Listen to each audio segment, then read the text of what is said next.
to build it? Well, the India advantage, ladies and gentlemen, is no longer defined by market size alone. It is shaped by platforms, financial depth, digital infrastructure, and demographic energy. Capital is increasingly evaluating ecosystems, how banking integrates with enterprise, how mobility platforms support with commerce, and how skilling institutions, they align with industry demand. Advantage today is layered and must be renewed through innovation, governance, discipline, and operational credibility. And in fact, to take forward the discussion, may I please request Hina Gambhir, News Editor, Times Now, to kindly come up on stage and steer this conversation. The guests include Rajesh Chandan, the chairman, Elements Wellness, India Shoppe, Ruchika Panesar, she's the country head, India NatWest Group, Sanjay Salunke, CMD, Jaro Institute of Technology Management and Research, and of course, Mr. Shiva Shailendran is also there. He is the Director, Consumer Growth and Categories at Uber India and South Asia. It's over to you, Hina. Building the India advantage. Now that's something that we are going to be discussing with our wonderful panel this afternoon. And let me just tell you, we've got like a very interesting panel here with us. We have Rajesh, who represents the wellness space. We have Ruchika, who represents the banking space. We have Sanjay, who represents the higher education space, and also Shiva, who represents essentially the mobility space. And because we are talking about scripting a tomorrow, so the actions that we take today, the actions that are taken today are going to be extremely important for our country. And today, India is being seen as a key engine when it comes to the global growth. So I want to ask each one of you, with respect to the sectors that you represent, what is that one advantage that India really has right now? Let's start with you, Shiva. Well, I'm representing Uber. I'm sure most of you have been customers of Uber. We've been in India for close to 13 years now. The reality of the business is we have diversified quite a bit in the last 13 years. What started as a typical four-wheeler ride-sharing company has now diversified into four-wheelers, three-wheelers, two-wheelers, going deeper into the market with metro ticketing. And all of this is because consumer preferences are shifting, right? And this is a very, very unique thing about India. A very unique feature about India, if I have to answer to your question, which is the consumer preferences, the kind of challenges and opportunities that we have in India are very unique, which helps us in multiple ways. One is the kind of innovation that we do in India. A lot of these products that I just mentioned are India-first products. They're now being exported globally. We're also having the opportunity to build a huge tech team in India based out of Bangalore and Hyderabad. A lot of tech for Uber globally is now being built out of India. And this unique consumer segmentation provides us the opportunity to then double down upon what we need to do to trigger growth over the next 5 years. And the ambition keeps shifting. What started as just a four-wheeler ride-sharing player, the ambition is now shifted to becoming a one-stop shop for mobility for all consumer needs in India, right? And that requires a very different mindset, a very different strategy and an approach to how you approach the market. So I think which also requires you to be on your toes all the time, because if preferences are shifting, absolutely, things are evolving, so you have to also sort of ensure that you cater to your customers accordingly. Interesting. Ruchika, what is your view? What is that one India advantage that we have right now? Thank you, Hina. First of all, thank you for having me. Hi, I'm Ruchika. I'm part of the NatWest Group. We are a UK bank. And when you think about banking, very much so banking is transforming based on consumer expectations changing. That's the only constant, is how consumer expectations are changing across the globe. And for us, the India advantage is in the demographics, is in the talent play. When you think of us, we in India are about 18,000 colleagues. We're about a third of the global bank in the country. And we're a microcosm of the global bank, right? We run a lot of our technology, data, AI, finance, risk, operations out of India. And we take advantage of that phenomenal talent base that we have, the pace of skilling that's happening in the country, as well as, if I may, over the last half a decade, the innovation that has happened in the digital public infrastructure all the way up and down the stack, and how that has had an effect on that demographic and the talent is what we are taking advantage of even as we build our teams here. Okay. Talent pool, demographic dividend, great. Rajesh Chandan, what is your view? Today, if you see the internet cost in India is just 10 to 15 rupees per GB, compared to the world where the average is around $3 to $4 per GB. This has made an India advantage to scale up at a larger level. A smallest tier 2 or a tier 3 cities can also export their goods, can reach to the global audience across. We at Elements Wellness, we have 900 plus shops across India, point of sales. We have 5 lakh plus wellness experts. We make sure that all our transactions are 100% digital. That's an added advantage. Through the internet connection, we are able to reach to the remotest location. I'm a part of something called National Traders Welfare Board of India, which is the government of India's part, which conducts meeting every week and make sure that every individual trader across India, they can give their queries to the government and they get resolution. More than 2,350 resolutions we are given, which means it builds the confidence to the last point, to the last trader also, that Indian digital economy is helping them to scale up to the biggest level. So that's the India advantage what we have today. Okay. Shiva. I'm Sanjay. Oh, sorry. That's okay. So I'm from Jar Education. Jar Education is 2009 formed company, 16 years bootstrap in EdTech, where the space is little defamed or whatever, but profit making since inception, and dilution only done when we got listed on 30th of September last year. Okay. To your point, demographics are in favor of India. 65% of our population is below the age of 35. That's one biggest advantage. Second advantage is in India, we first tell our kids, learn, learn, learn. And later on, if it is difficult, earn and learn. Right? And if you look at the global market on digital learning, EdTech is globally around 250 billion US dollars and is expected to be more than 400 billion US dollars by 2030. Same way in India, the total addressable market for the higher education, online and certification was in 2023 around 13,200 crore, which is expected to be by 28, 41,450 crore. So the CAGR growth is around 25.7%. And fortunately now, the IIMs and IITs have plunged into executive education in a major way. Earlier it was not the case. And because of the new education policy, 2020, wonderful things are happening. The online degree diplomas are put at par with the conventional degree diplomas. By that, there's a big upsurge by the corporate acceptance for the online programs. Second, the National Education Policy mentioned that the higher education GR, gross enrollment ratio, to be increased to 50% by 2035, which is currently only 29-30%. The humongous task, right? So online has to be there. Correct? And in online, the IIMs, as they're increasing the executive education program, and now everybody has understood in the corporate world, we have to be perpetual learners. The days are gone that I did my BTech, MTech, doctorate, it's over. Second biggest part is the corporatization of education has to happen. Because industry says grads are not employable. Institutes are saying my grads are employable. Now where is the gap? The gap is, with due respect to all academicians, maybe sitting here or across the globe, you're not gone on the shop floor. You're not working in the industry. You cannot teach merger acquisitions or valuations from book. Right? Did you do 2-3 merger acquisitions? Even simple example like an HR guy who has handled strike can tell about what is strike, what is layoff, what is lockout. But you cannot read a book and say section 2Q under Industrial Disputes Act defines strike as cessation of work, blah, blah, blah kind of thing. So the teachers will have to go to the industry. Teachers have to be the leaders and leaders have to be teachers.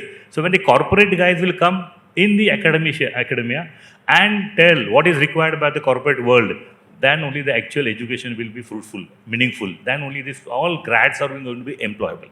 And now degree days are gone. Nobody is going to look at, after some time maybe, degree and diploma. What skills you bring along with it? Including IBM, Google, Microsoft, they said, okay, degree as mandatory one part is okay. But what your skills, what project you handle, what exposure you got and you are bringing. So India advantage is the parents will not take some fancy clothes for themselves, but they educate the kids. The Asia, particularly more of the psychologies, learn. I will give you an example if you don't mind. Now, even the tech people or the medical professionals have understood that we have to be jack of all. The days are gone that I am master of my own domain. Everybody. So we were just giving a program to IIM Trichy 3 years before. So we gave a program on healthcare management. They said, healthcare management niche area, will you get the learners? We said, yes, we'll get the learners. Out of 93 learners, we got 27 doctors. So while giving a talk, I asked one doctor, you will be in OT, operation theatre, or you will handle finance?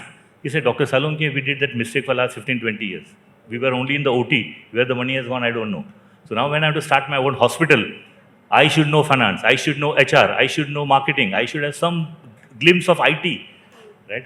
So this is how the things are changing. When IT guys want to start their own organizations, they want to understand finance. But then, Sanjay, we are also living in the age of AI, where everything is going to be dominated by AI. I mean, today, if I want to know about a particular subject, I just need to quickly go to, one of the apps that's available, ask the question, and then I get the answer within seconds. I mean, that's how fast the system really is today. So do you think our education system is aligned to the future needs, because the future is going to be dominated by AI? Yeah, you are correct. AI is going to support. AI is not going to replace the teachers entirely. Okay, they will supplement. Right? So a teacher will understand the psychology, the learner's ability, and give an exact example which he is asking for. AI can give, but again, you have to be careful what information you get from where, how authenticate, how good, proper, and I think it will take some time to we learn only directly from robots or machines or from AI. Still that teacher or my kids should go to school and all that is bound to be there. And only thing I just mentioned, the teachers, like I give a good example, I'm Ahmedabad. I'm Ahmedabad, lot of faculties on the board of the companies. Now when you learn in the board meetings, right, you come and give it back in the classroom. That's why the employability is best in Ahmedabad and all those top-notch institutes. So that we'll have to learn. Let the teachers go to the industry. Okay. Rajesh, now the question really is also how we need to be globally competitive. There is, a cost advantage that India really has. Prime Minister Narendra Modi, before the budget session of Parliament and before the budget was presented, made a very important point that Indian companies need to now focus on quality. If we want our products to be picked in the world, then we need to focus on quality. So what is being done to also get trust and aspiration for Indian products that are made in India? See, the global consumer today trusts, like, he is not thinking where the product is being made. He is actually looking for the quality of the product.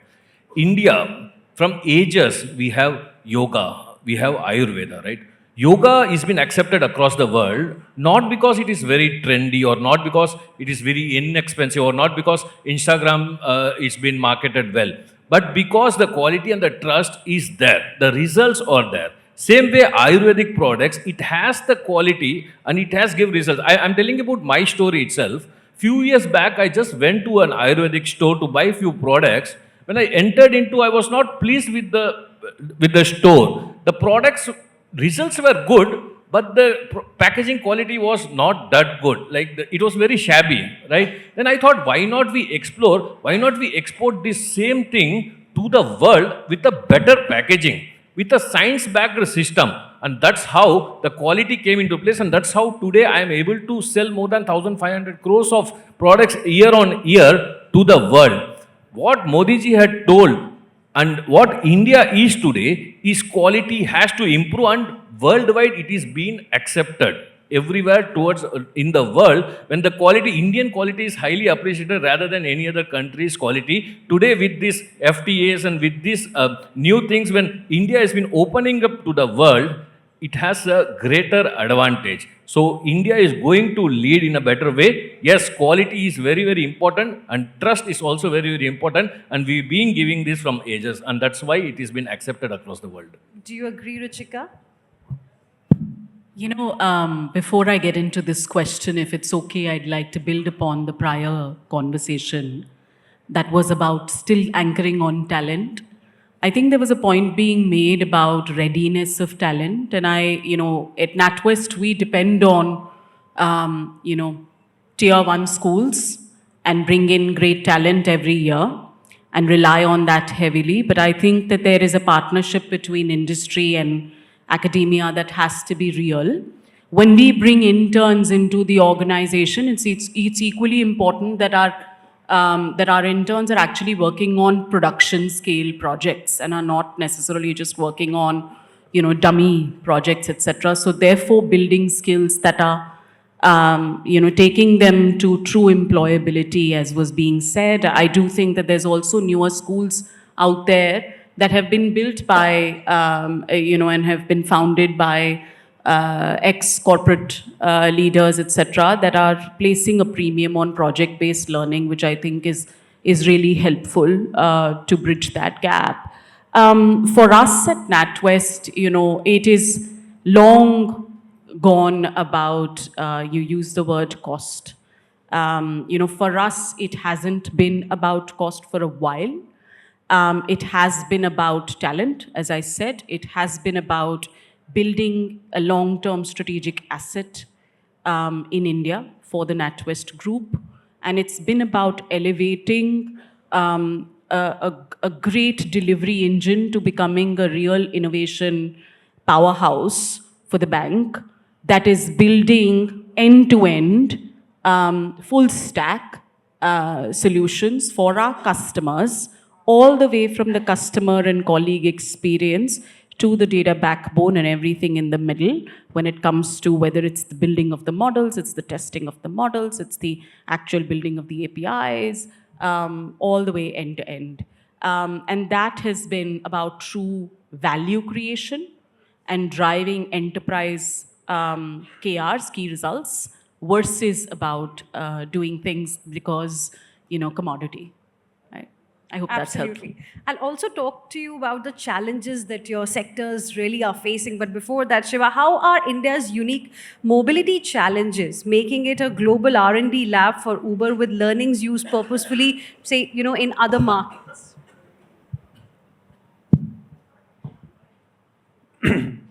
So, as I said, a lot of products are actually tested, innovated in India. There are a lot of archetypes that we have taken globally. For instance, if you look at intercity trips or outstation trips, used to be a very India unique use case where you want to travel to a different city, it's a highly offline market, you hire a cab from the market.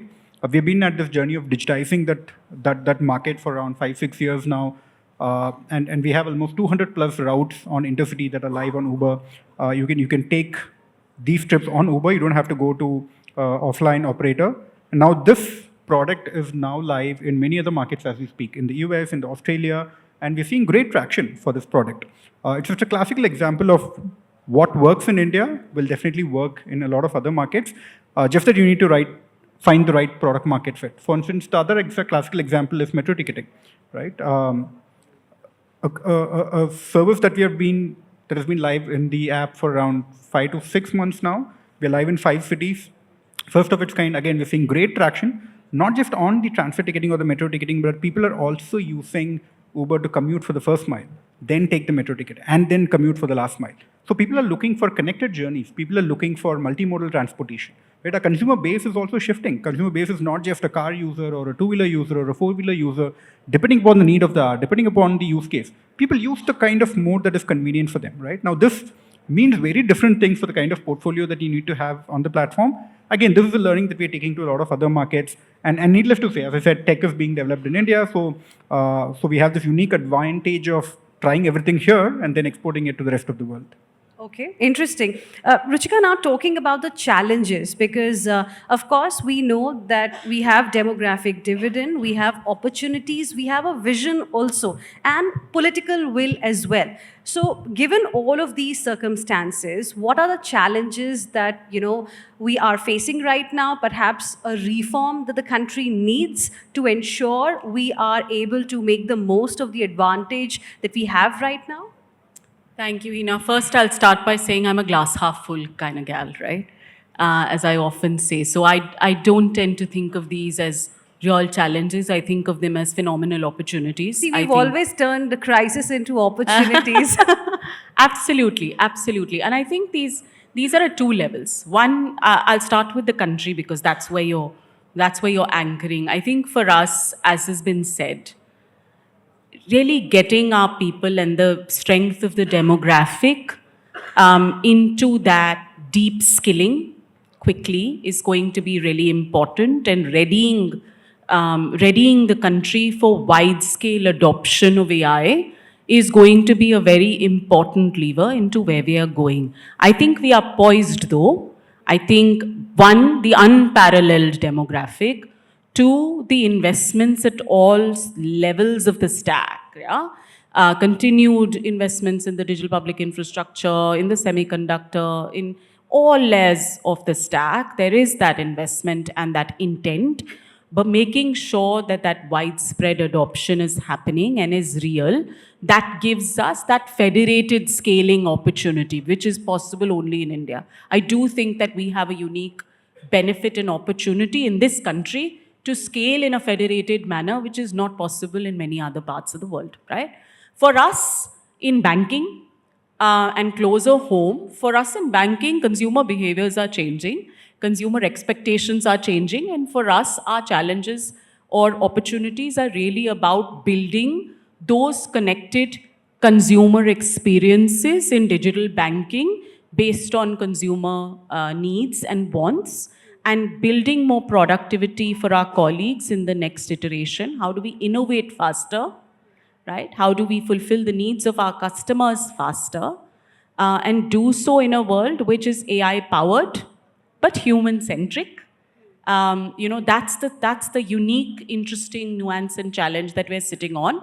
And we have proof points that we can scale AI in everything that we've done in 2025. We have many examples within the organization and in everything that we do where we have scaled, the adoption of AI as well as the use cases in the consumer base. It's about now taking that and doing that in a faster way, Okay. and driving to more consumer benefits. Okay. Sanjay, one reform perhaps that's the need of the hour.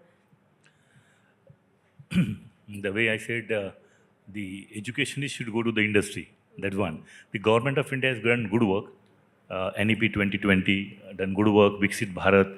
You have multiple platforms like Swayam, NPTL, right?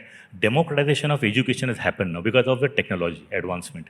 So the people maybe in rural India, we in metros we feel because we have best of the best faculties to teach and educators. What about the rural India?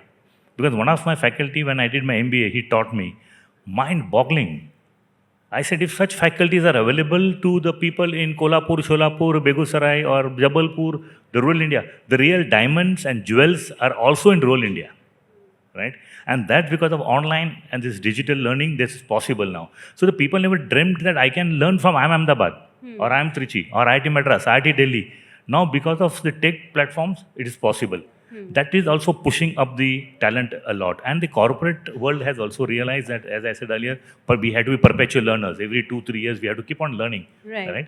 And there's a lot of entrepreneurship happening in India. That will push the economy a lot.